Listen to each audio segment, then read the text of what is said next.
Hey, this is Shelby with Whiskey Riff. I know you might hear a different voice than you're used to, and we are starting a new series backstage at the Grand Ole Opry. And my name is Quinn Eaton. I'm also a part of the Whiskey Riff team. I'm a writer, but happy to get into this part of the business as well. And the backstage at the Opry interviews.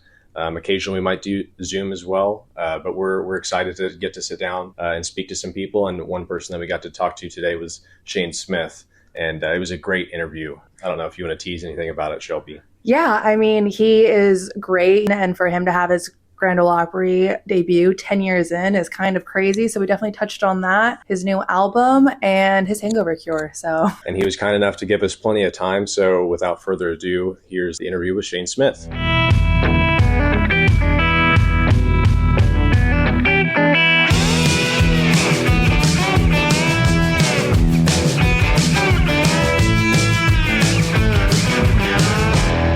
Backstage at the Grand Ole Opry with Shane Smith of Shane Smith and the Saints. And one thing I can't get over is your career has probably been 10 plus years in the making, yet so many people probably look at you and think you guys are all an overnight success.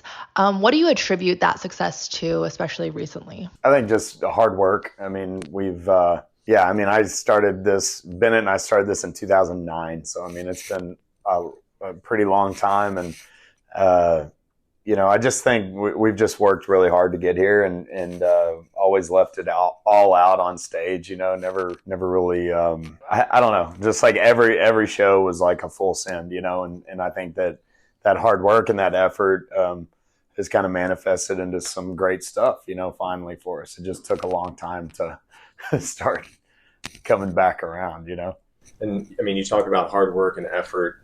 Does it feel like your Grand Ole Opry debut is kind of a long time coming at this point? Is that something that you kind of feel personally?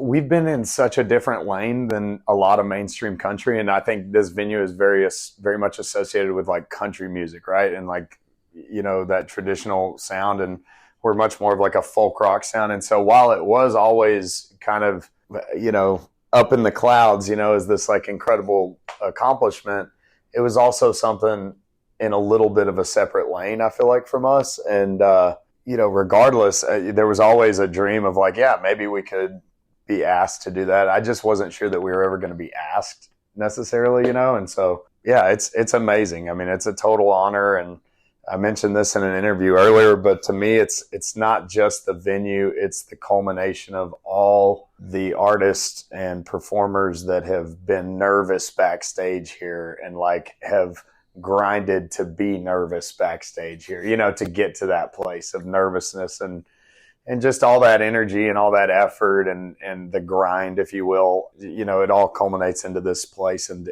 it's just cool to be a part of that, so that's kind of how I feel about it. Being backstage at the Grand Ole Opry right now, do you think that you feel that nervous energy, or what is the energy that you would describe? Honestly, I'm not really nervous about this. I feel really good about it.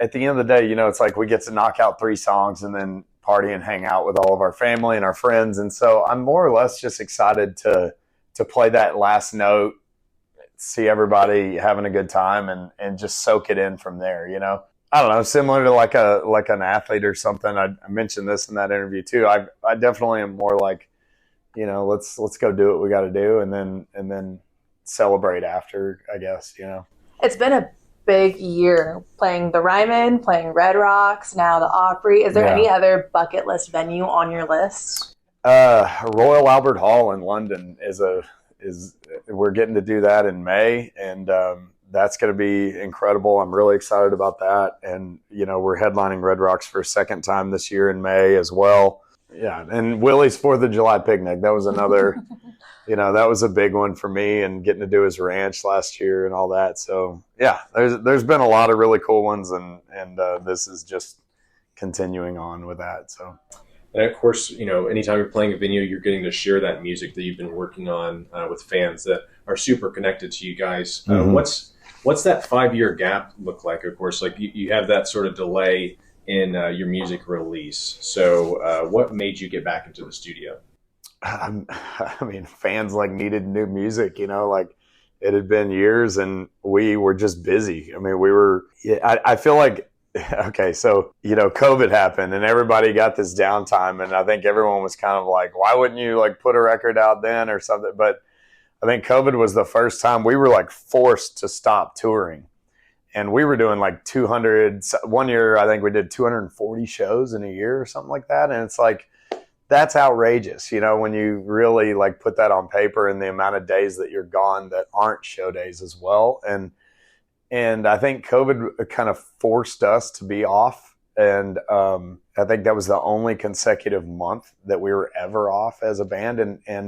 And so that was the last thing we were thinking about, was writing new music or putting out new music. We were just like home, and it was like, oh my God, this is incredible, And so, but then, yeah, I mean, fast forward a couple of years, and, my manager, our band, everybody is like, we need to put a new record out like yesterday. So, the pressure was on, but again, we were very busy all of last year, so we had to find little days here and there when we could get into the studio, track a song, fly back to the bus, fly back to Dallas, track another song, maybe song and a half, fly back to the bus. And it was like that for like 8 or 9 months this past year. And so finally got a record done, though, and just stoked to have it out there. So yeah, congratulations on the new record. When you go in the studio, you mentioned that you're not necessarily traditional country. It's more like folk rock. So who are your musical influences that really inspired this record, or all your music, really? I mean, a lot. It's very different depending on the band member as well. Like Bennett leans hard into like the Appalachian folk, bluegrass side of things. Chase, totally across the board, from bluegrass to hip hop and rap, and same thing with like Stover.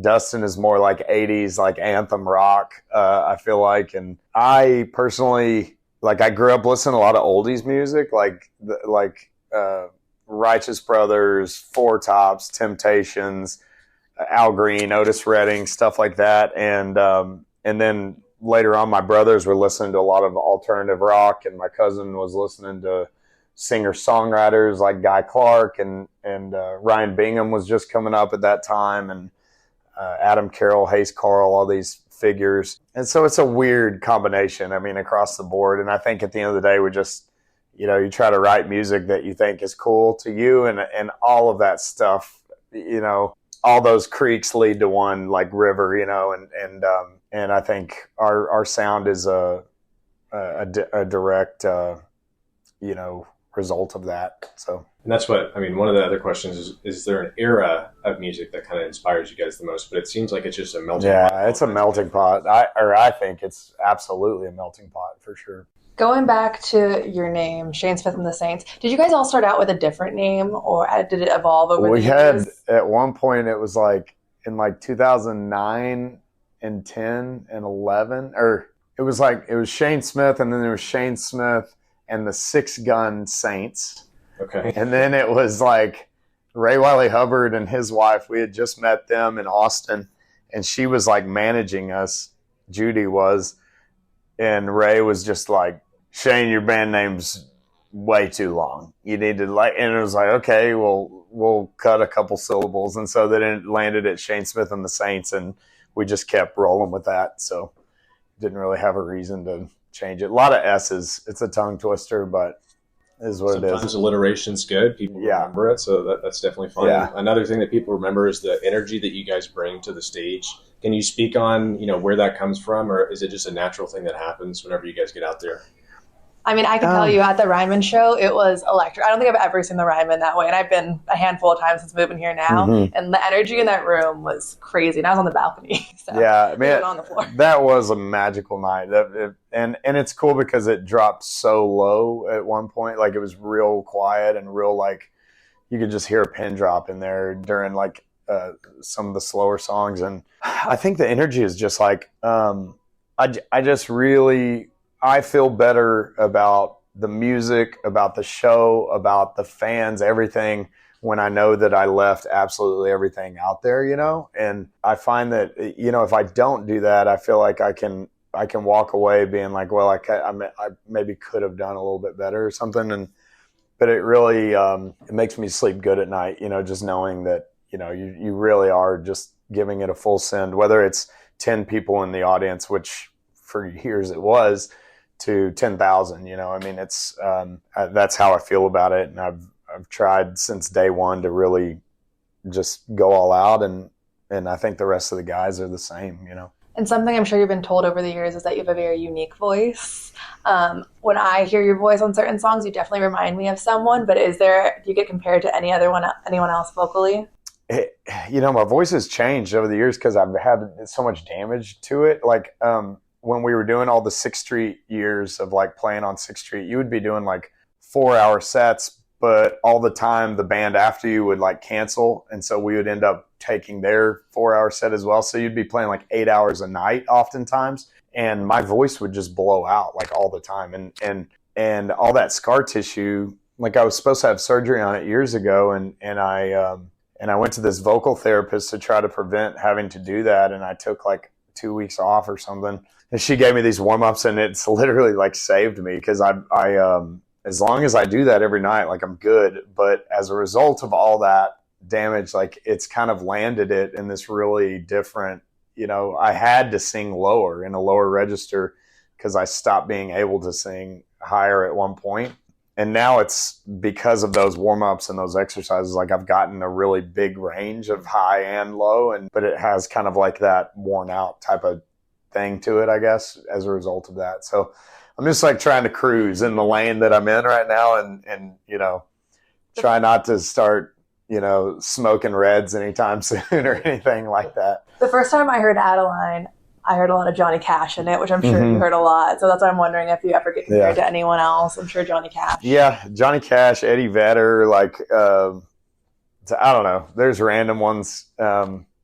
Coulter Wall on certain, you know, especially if my voice is really like hoarse or whatever, you know, I'll get that.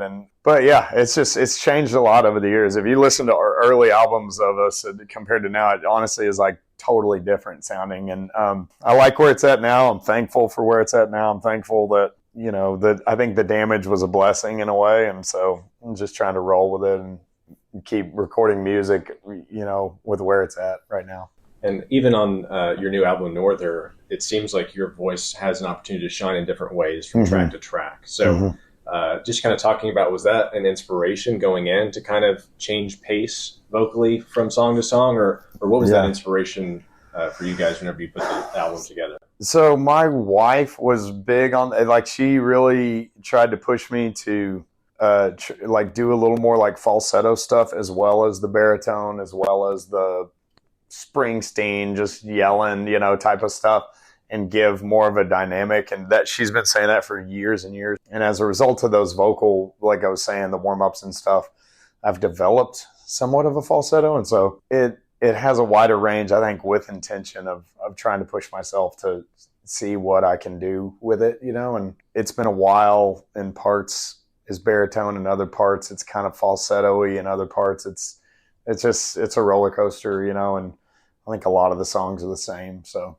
the other part of the inspiration on the album is you guys are from Texas, but you have a lot of songs that are about the mountains or out west, maybe beyond Texas. And how does that all fall into your Texas roots? I mean, it's just years of touring the country, you know, and all over the place. And we would be gone for years and years. We would be gone for like a lot of time and away from home. And you would make new little homes in these little pockets of fans, you know, like up in Idaho, like in, you know, the Sawtooth Mountain area, like, you know, we've got like almost like a home away from home type of vibe there. And same thing up in Oregon, and Oklahoma City was like that for us. I don't know. It's, you can't help but sing about, you know, the people and the places and stories that you develop throughout those years of touring. So. And what's one song off the new album that you're most proud of? And then maybe what's another song that has gotten a reaction from fans that you're a little surprised by? Man, I'm really, it's like the simplest song on the album, but to me, it hits like really deep, is All the Way. I wrote with my wife, and there's just something to that song that feels really timeless to me, you know, like out of all of them. And one that I think I'm a little bit surprised at how much I've started to like it, as well as like other fans and stuff, is Wheels. Wheels was one of those kind of B-roll tracks that barely made it. But, if you dive into it and you listen to it, it grows on you a lot. And I think a lot of the fans appreciate it that have been with us for a long time because they can hear what it's singing about, and that's years and years of touring. And so, that one has been kind of a sleeper track that has creeped up a little bit. So I agree with All the Way being, that one's my favorite by far, but I think I'm just a sucker for like a love song. And I feel like that's going to be a wedding song in years to come for sure. Mm-hmm. So I'm excited to like watch that evolution of it. I think we're going to transition into some rapid fire, which should be a lot more fun. Yeah. First up, who's winning your March Madness bracket? Who makes it all the way to the national championship? Oh, God. Dude, I don't even know. I would have had Kentucky, but it's tough. Yeah. Oakland. Here we are. Do you not have time to even do Dude, that? I don't have time to have a bracket or anything. I really don't. And also, like, I was never a big, like, college basketball. Like, there was definitely some sports that I would try to keep up with, but I definitely didn't have time for a lot of them, and college basketball was one of them, so. I know we talked a little bit about like bucket list items. Is there anything that you can, besides like playing a venue, is there anything that's on your bucket list that really stands out that you haven't accomplished or done yet? In terms of not even career. Oh, not even career. Anything. Skydiving. Man. Oh, dude, I told you I'm bad at this. I would say playing the Gorge. That is a career one, but I think playing the Gorge would be pretty incredible. And I think at the end of the day, the bucket list is just to have like a long career at this and be able to sell out Red Rocks every year and be able to, continue to interact with the fans the way that we're getting to right now. So, favorite up and coming artist or group that you have? Man, Charles Wesley has been one for a long time for me, and we got to have him on our Red Rocks show last year, open it up and with Molly Tuttle and. But I've been a huge fan of him for a long time. So, I would say Charles, he's not up and coming anymore, But yeah. And he's a wonderful guy, he's a good friend. So, are you a NASCAR fan? Not really. I don't keep up with it, but I love what it's about and what it's, what it stands for and everything. Like that would be a bucket list item for me is to go like experience a full NASCAR, like a full weekend at it, like you want to just be the tailgate, just party at the tailgate, whatever, like in the experience. Pit? Yeah, whatever. All of the things behind the wheel. No, dude, no. Where you draw the line. No, yeah, I'll be on the side or something. Well, slowing things down, fan of golf. Do you have a favorite golfer that you follow? Man, I was a huge Tiger Woods fan. I still am. That's a great answer. Jordan Spieth, Austin, Texas. Gotta support him. Rory, I'm a big fan of Rory as well. So there's a couple of them. What is your favorite '90s country song? Favorite '90s country? Queen of My Double Wide Trailer. Yeah. Great answer. It's I'm pretty sure. We have a '90s March Madness bracket. I think it's doing well. It's doing well. Yeah. Favorite sad country song? I love Caroline by Coulter Wall. I think that is just like such a beautiful, timeless track. I could dive. Another one is Bartender Blues, George Jones. 100%. Classic. Bring me to tears. What are you doing when you're not playing music? Typically fixing something at my house. Or trying to get out to West Texas with my wife and buddies and get out in the desert. And look for arrowhead points, just stuff like that. I love getting outside when I can. What's your go-to drink order if you had one? Oh, God, the guys are going to love this that I get to say this in an interview. So I have road margs is what I call them. And it's, and this is filthy, but I'll take like lime soda water with ice, tequila, and lemon lime Gatorade. And that's just what's readily available all the time, like no matter where you are. So you're hydrating. You're hydrating. But we looked it up one late night, and apparently it's like the worst thing you could possibly do is have like a hydrating sports drink with alcohol.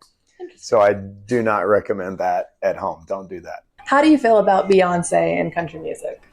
I think country music is cool now, and a lot of people are going to come around, but I think she's a incredibly talented woman and has every right to do whatever the hell she wants to do, and I support it. So. And then a hangover cure. I mean, you were talking about the road marks. That could be a 2-in-1. It is a 2-in-1. Okay. I mean, it really is.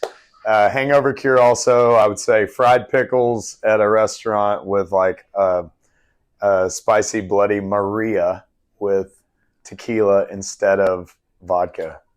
Love it. Yeah. What's a guilty pleasure song that you have? Oh, man. Probably like 1,000 Emerald Pools by, what is it, Born? Is that the band name? Possibly. Or it's like the synth EDM, like, oh, dude, like synth pop is like, yeah, 100%. I'm with it. Your karaoke song, go-to karaoke song.